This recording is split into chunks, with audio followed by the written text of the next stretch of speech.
J'aimerais lire avec vous dans l'Évangile de Jean, premièrement au chapitre 13. Jean chapitre 13, nous allons lire le verset 33.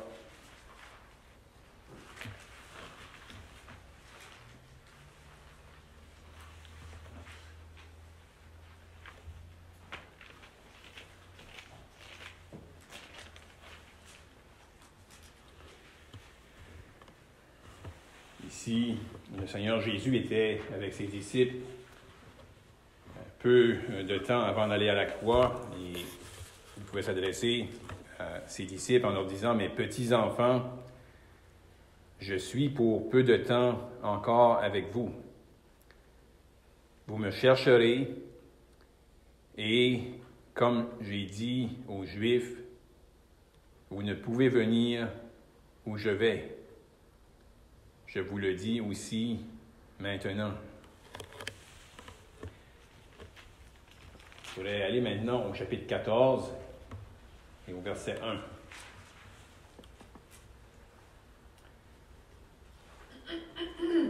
Que votre cœur ne se trouble point. Croyez en Dieu et croyez en moi. Il y a plusieurs demeures dans la maison de mon Père. Si cela n'était pas, je vous l'aurais dit.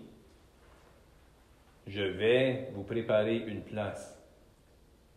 Et lorsque je m'en serai allé et que je vous aurai préparé une place, je reviendrai et je vous prendrai avec moi, afin que là où je suis, vous y soyez aussi. Vous savez où je vais, et vous en savez le chemin. Thomas lui dit, « Seigneur, nous ne savons où tu vas. Comment pouvons-nous en savoir le chemin? » Jésus lui dit, « Je suis le chemin, la vérité et la vie. Nul ne vient au Père que par moi. Si vous me connaissiez, vous connaîtriez aussi mon Père. Et dès maintenant, vous le connaissez et vous l'avez vu. » Philippe lui dit, « Seigneur, montre-nous le Père, et cela nous suffit. » Jésus lui dit, « Il y a si longtemps que je suis avec vous, et tu ne m'as pas connu, Philippe. Celui qui m'a vu a vu le Père. Comment dis-tu, montre-nous le Père? Ne crois-tu pas que je suis dans le Père et que le Père est en moi? Les paroles que je vous dis, je ne les dis pas de moi-même. Et le Père qui demeure en moi, c'est lui qui fait les œuvres. Croyez-moi, je suis dans le Père et le Père est en moi. Sinon, croyez du moins à cause de ses œuvres. Dieu va bénir la lecture de ces Saintes Écritures. On aimerait encore ce matin continuer sur le même sujet qu'on a commencé il y a quelques semaines à regarder dans l'Évangile de Jean à propos de ces expressions-là où le Seigneur Jésus se révèle aux siens. On sait qu'il parlait librement, ouvertement aux autres, comme je suis. Et on avait débuté le sujet en faisant référence à cette parole du Seigneur Jésus lorsqu'il parlait à des Juifs, des hommes religieux, des hommes qui se questionnaient par rapport à lui, des hommes qui doutaient de qui il était et comment le Seigneur pouvait dire avec assurance, « Avant qu'Abraham fût, je suis », faisant réellement allusion à cette expression-là dans l'Ancien Testament, qui avait été dit à Moïse lorsque l'Éternel l'envoyait, lorsque Dieu allait l'envoyer vers les Juifs pour les délivrer de l'Égypte, puis il pouvait dire à Moïse, « Tu diras, je suis, m'envoie. » Je suis celui qui suis. Celui qui n'a pas eu pas de fin. Et là, on arrive dans cette période-là, dans l'évangile de Jean, où encore là, le Seigneur est avec les siens. Le Seigneur va bientôt les quitter. Et encore là, dans cette portion des Écritures, le Seigneur se révèle.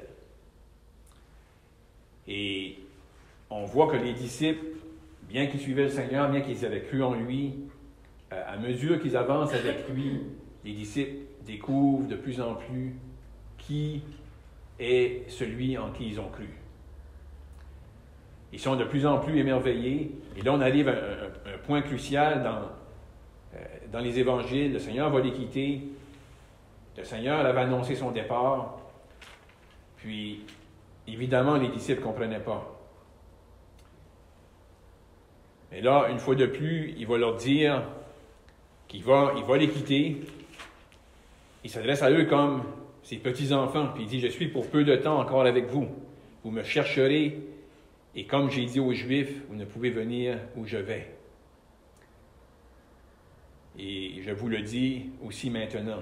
Le Seigneur s'avait adressé aux Juifs, et en particulier lorsqu'il s'adressait aux Juifs et qu'il avait dit les mêmes paroles, il avait pu dire aux Juifs, « Si vous ne croyez pas ce que je suis, vous mourrez dans vos péchés. » Les Juifs ne reconnaissaient pas le Seigneur Jésus comme le Fils de Dieu. Oui, il leur disait aux Juifs, « Je m'en vais, puis vous ne pouvez pas venir où je vais. » Mais il stressait le point, « Si vous mourrez dans vos péchés. Si vous ne croyez pas ce que je suis, vous mourrez dans vos péchés, puis vous ne pourrez pas venir où je vais. » Mais là, il dit la même parole aux disciples. Et les disciples, dans le temps présent, ils allaient être séparés du Seigneur, physiquement. Ils ne pouvaient pas, eux aussi, aller où le Seigneur allait. Et on n'a pas lu le verset, mais à la fin du chapitre 13, Pierre pose la question au Seigneur. Il dit, « Où vas-tu? » Parce que pour lui, c'était impossible de penser que le Seigneur allait aller en quelque part et qu'eux ne pourraient pas aller. Parce qu'ils suivaient le Seigneur. Ils voulaient être avec le Seigneur. Mais le Seigneur, là, il leur annonce une vérité, il va les quitter. Et là, il va, dans le début du chapitre 14, encore là, révéler aux siens qui il était. Bien, une fois de plus, il va utiliser une expression « je suis ». Mais là, il va commencer en parlant de la maison du Père. Puis, il veut rassurer les siens qu'il va laisser en arrière. Puis vraiment, les siens, ils devraient être rassurés quand ils vont saisir plus qui était celui en qui ils avaient cru. Parce que là, le Seigneur s'adresse à eux, puis c'est intéressant de s'arrêter sur chaque verset et voir de quelle manière le Seigneur parle. On a déjà lu le verset, puis on a déjà entendu ce que les gens disaient du Seigneur, « Jamais homme n'a parlé comme cet homme. » On avait même pu lire l'expression comment il parlait avec autorité et non comme les scribes. Lorsque le Seigneur disait une chose, il le disait avec assurance. Lorsqu'il disait qu'elle allait accomplir une chose, il n'y avait aucun doute dans ses paroles. Puis il laissait aucun doute dans ceux qui l'écoutaient. Et là, il commence le chapitre 14 en disant que votre cœur ne se trouble point. Croyez en Dieu et croyez en moi. Il venait de leur annoncer qu'elle allait les quitter. Il savait que leur cœur était troublé. Mais là, comme je viens de dire, il parle avec assurance des choses que lui connaît. Puis qu'il veut que les disciples connaissent, que les disciples saisissent, et que les disciples, avec espérance, s'appuient sur ces paroles-là qui sont vraies. Il dit à ses disciples, « Il y a plusieurs demeures dans la maison de mon Père. » À plusieurs reprises, le Seigneur Jésus parlait de Dieu comme son Père. Puis les hommes religieux qui s'opposaient à lui comprenaient ce que le Seigneur voulait dire. Quand il parlait de Dieu comme son Père, il disait, le fait qu'il appelle Dieu son propre Père, il se fait égal à Dieu. Il comprenait bien, mais il ne croyait pas. Il refusait. Et là, de plus en plus, puis on arrive ici, le Seigneur, même avec ses disciples, il faisait référence, il parlait de Dieu comme son Père, mais là, ici, il va utiliser des expressions pour faire penser les disciples. On va le voir plus loin, Philippe va poser une question. Mais là, ici, il dit, « Il y a plusieurs demeures dans la maison de mon Père. » Si cela n'était pas, je vous l'aurais dit. Je vais vous préparer une place. Et lorsque je m'en serai allé et que je vous aurai préparé une place, je reviendrai et je vous prendrai avec moi afin que là où je suis, vous y soyez aussi. Les disciples étaient laissés pour un temps en arrière, sur la terre. Physiquement, le Seigneur allait séparer d'eux, mais dans ces paroles-là, chaque parole, lorsqu'il dit « Il y a plusieurs demeures dans la maison de mon Père », on n'a pas beaucoup de détails, mais on sait que le Seigneur fait référence à la demeure de son Père. Une place où il veut avoir les siens un jour avec lui. Ensuite, il leur dit, je vais vous préparer une place. Comme qu'on a entendu ce matin dans l'adoration. Pour que des personnes, pécheurs, puissent un jour être dans la présence de Dieu. Il y avait quelque chose qui devait être fait. Il y avait quelque chose qui devait être accompli pour rendre ça possible. Et là, le Seigneur, sans donner de détails ici, mais il dit aux disciples, je vais vous préparer une place. Ce qui est nécessaire d'être fait pour que vous puissiez être là, je vais aller le faire. Dans l'ordre que c'est écrit, comme je dis, il n'y a pas de détails. Et lorsque le Seigneur dit, lorsque je m'en serai allé et que je vous aurai préparé une place, lorsque lui va être dans la présence de Dieu et que ce qui devait être fait aura été déjà fait, ce qui devait être fait à la croix, ce qui devait être accompli, il dit, je reviendrai.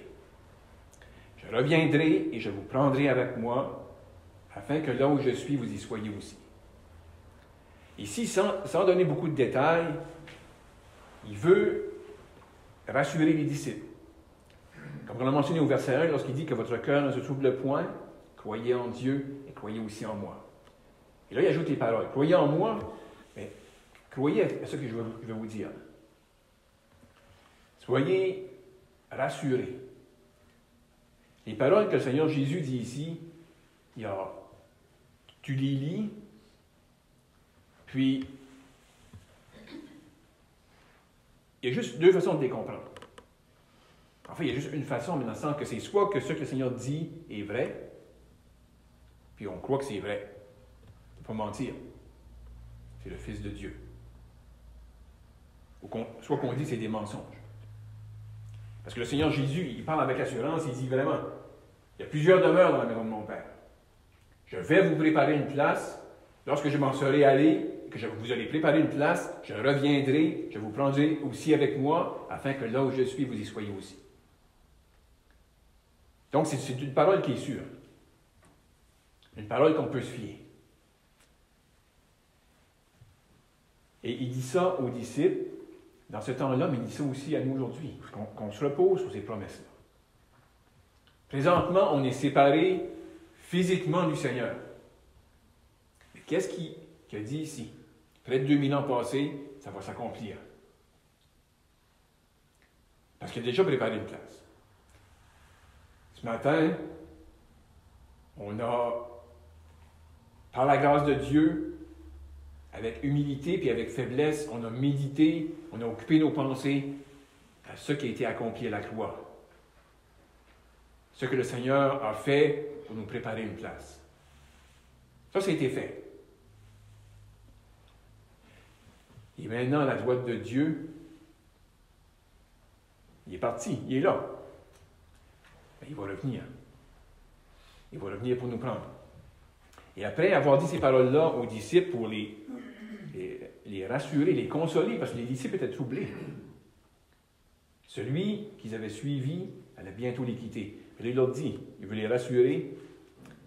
Et après avoir dit ça, il dit, vous savez où je vais et vous en savez le chemin. Le Seigneur utilise, en particulier dans l'Évangile de Jean, des expressions, des mots simples à comprendre. Mais de ces mots-là, il enseigne des vérités spirituelles, des fois qui sont profondes. Mais il utilise quand même des mots, des illustrations, pour qu'on pour nous pousser à penser. Puis on va voir, après que le Seigneur a dit ces paroles-là, ça a soulevé quelque chose dans les pensées à Thomas. Parce qu'il a dit, vous savez où je vais, où il allait, mais il s'en allait dans la maison du Père. Il n'y avait pas décrit le lieu, où est-ce que c'était, mais il s'en allait dans la maison du Père. Et là, il dit, vous savez où je vais, et vous en savez le chemin. C'est comme, aujourd'hui, les gens sont habitués avec ça. Lorsqu'on peut, si on a un GPS et qu'on marque un endroit, ça va nous dire le chemin. Si on peut avoir l'endroit physique où on veut aller, ça va nous trouver un chemin pour y aller. Non seulement ça va nous trouver, il peut y avoir plusieurs chemins, ça peut même nous donner le chemin le plus court, le plus rapide. Ici, le Seigneur Jésus venait de dire qu'il s'en allait dans la maison du Père. Mais il n'y a pas beaucoup de détails de donner, mais déjà de dire qu'il s'en allait là, puis qu'un jour, il voulait avoir les siens avec lui dans la maison du Père. Donc, il dit ça, vous savez où je vais et vous en savez le chemin. Et là, Thomas a confessé, il s'adresse au Seigneur, il dit, Seigneur, nous ne savons où tu vas. Comment pouvons-nous en savoir le chemin? Il allait au Père. Il allait dans la maison du Père. Et vraiment, qu'est-ce que Thomas a dit? C'était vrai dans un sens, pour ce moment-là. Moi, je me rappelle les versets 5 et 6, c'est les versets que Dieu a utilisés pour me sauver. Parce que là, nous, maintenant, aujourd'hui, on n'est pas comme Thomas. Après avoir lu le Nouveau Testament, par avoir lu toutes les autres vérités, on pouvait comprendre que Jésus était parti dans la présence de Dieu, il était au ciel. Mais la question que Thomas posait, on pourrait dire la deuxième question, après avoir dit on ne sait pas où tu vas, comment pouvons-nous en savoir le chemin? Il peut y avoir des personnes aujourd'hui qui vont peut-être croire que justement, que Jésus est au ciel. Mais comment est-ce qu'on peut faire pour aller là? Parce qu'il venait de dire, vous en savez le chemin. Et là, lorsque ça vient à aller au ciel, aller dans la présence du Père, c'est pas comme qu'on vient de dire, lorsqu'il y a un endroit physique, puis qu'il peut y avoir plusieurs chemins pour se rendre à ce point-là. Là, le Seigneur Jésus, justement, qui était Fils de Dieu, Dieu manifesté en chair, et qui voulait se révéler, puis révéler une vérité à ses disciples. Il va dire une parole qui va soulever une question. Et là, le Seigneur va prononcer ces paroles. Une autre parole où on va trouver l'expression « je suis ». Lorsque Thomas a dit « comment pouvons-nous en savoir le chemin » ?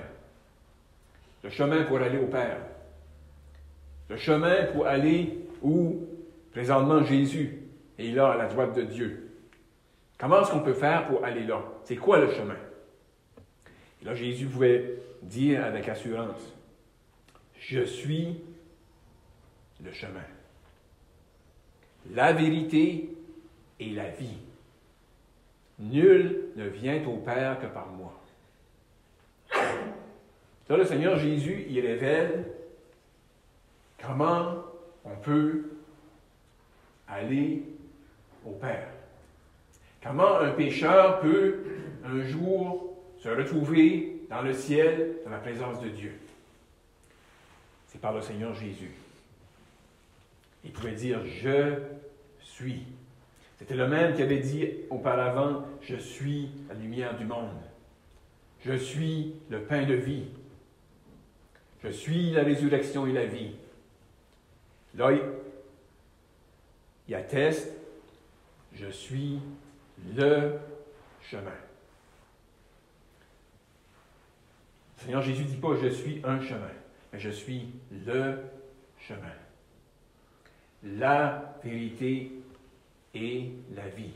Nul ne vient au Père que par moi. croyant en lui, en croyant dans celui qui a préparé une place à la croix, qui a payé le prix nécessaire à Dieu pour que le pardon des péchés soit possible.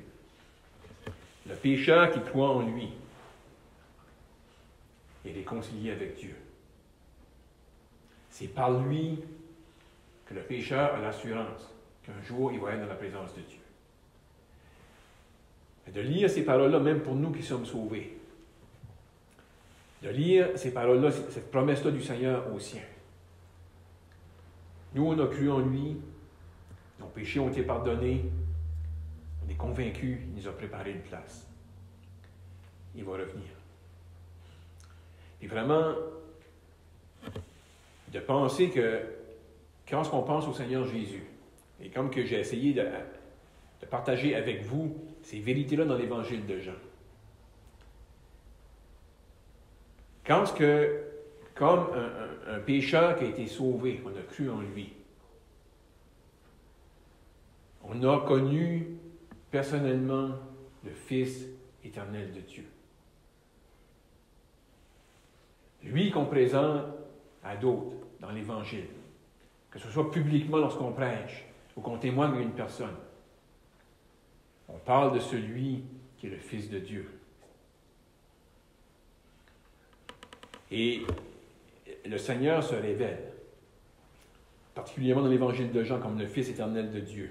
Et là, après avoir dit ça, révéler encore une fois ces paroles-là, on pourrait dire un autre aspect, parce qu'on avait essayé de faire remarquer, même dans l'Ancien Testament, Dieu allait se faire connaître, allait se révéler. Et dans l'Ancien Testament, avec l'expression « je suis », le mot traduit en éternel en français, on trouvait plusieurs qualificatifs ajoutés au mot éternel. Dieu se révélait. Là, dans le Nouveau Testament, particulièrement dans l'Évangile de Jean, on voit un parallèle comment le Fils de Dieu se révèle. Et vraiment, en se révélant, il révèle le Père. C'est ce qu'on va voir maintenant. Lorsque, après avoir dit ça, Jésus leur dit, si vous me connaissiez, vous connaîtriez aussi mon Père. Et dès maintenant, vous le connaissez et vous l'avez vu. Il parle d'une manière, comme justement, il vient de dire, si vous le connaissiez, si vous me connaissiez, il dit, maintenant, vous me connaissez. Les disciples connaissaient le Seigneur. Lorsqu'ils ont cru en lui, ils le connaissaient dans une mesure. Et le Seigneur se révèle. Et là, ici, en disant ça, si vous me connaissiez, vous connaîtriez aussi mon Père, et dès maintenant, vous le connaissez et vous l'avez vu. Il dit à ses disciples, là, vous avez vu le Père. Mais là, ça fait, justement, il avait commencé à parler de la maison du Père. Il avait dit, nul ne vient au Père que par moi. Il a dit, si vous me connaissiez, vous connaîtriez aussi mon Père. Et là, le Seigneur parle d'une manière, il connaît les pensées des disciples. Il connaît le cœur des disciples, puis là, ça va soulever une autre question, une question de la part de Philippe. Là, tout à coup, Philippe, il va dire, Seigneur, montre-nous le Père, et cela nous suffit. Et là, on va voir les paroles du Seigneur Jésus. Comment une personne pouvait parler comme ça? De dire, après avoir dit, vous le connaissez et vous l'avez vu, mais là, ça soulève une question dans Philippe, parce qu'il va justement dire, il dit, montre-nous le Père. Seigneur, montre-nous le Père et cela nous suffit.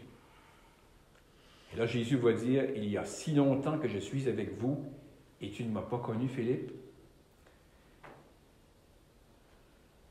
Celui qui m'a vu a vu le Père. Dans cette portion ici, c'est quand même clair, le Seigneur fait une distinction, il met ça clair. Il y a le Père, il y a le Fils.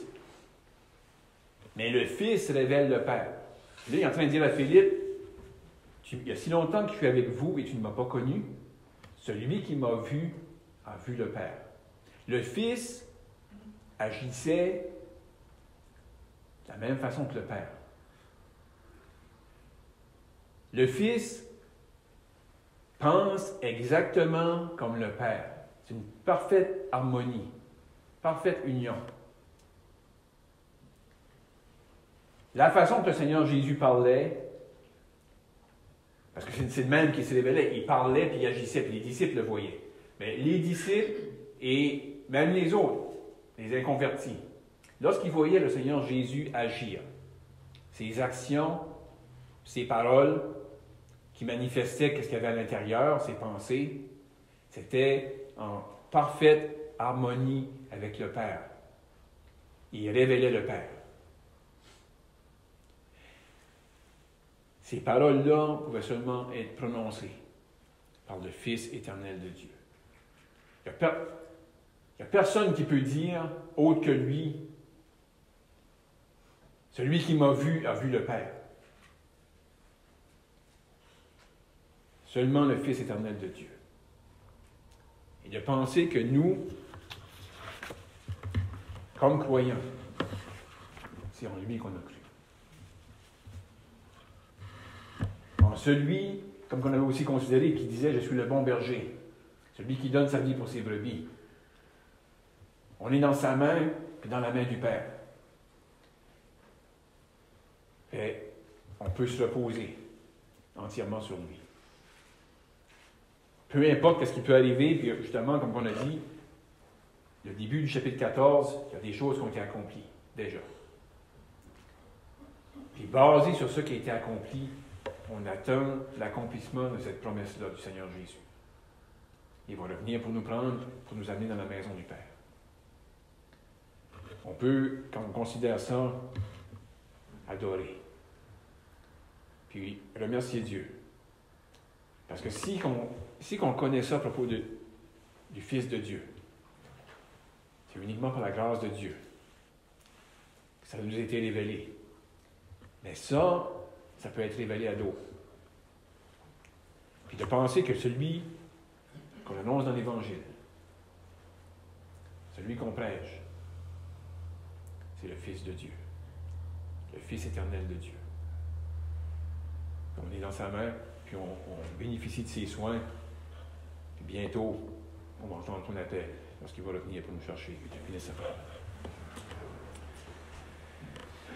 Père Céleste, en terminant, je veux te remercier encore pour ta parole que tu nous as laissée et comment ta parole nous révèle ton Fils et sous différents angles et de plusieurs manières, même dans l'Ancien Testament, les Écritures pointent à lui et comment c'est par lui que tu as voulu réconcilier toutes choses et de penser à ce qu'il a fait à la croix, ce qu'il a accompli. Comment, par son œuvre accomplie à la croix, on a reçu le pardon de nos péchés.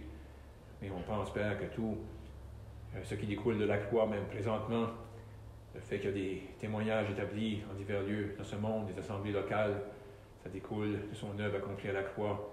Et on pense à tout ce qui reste à venir, ce qui va s'accomplir dans le futur. Tout dépend de ce qui a été fait à la croix. Et Père, on te remercie que par ta grâce, on peut regarder à cela, même si on doit confesser qu'on ne peut pas saisir pleinement toute la grandeur de son œuvre.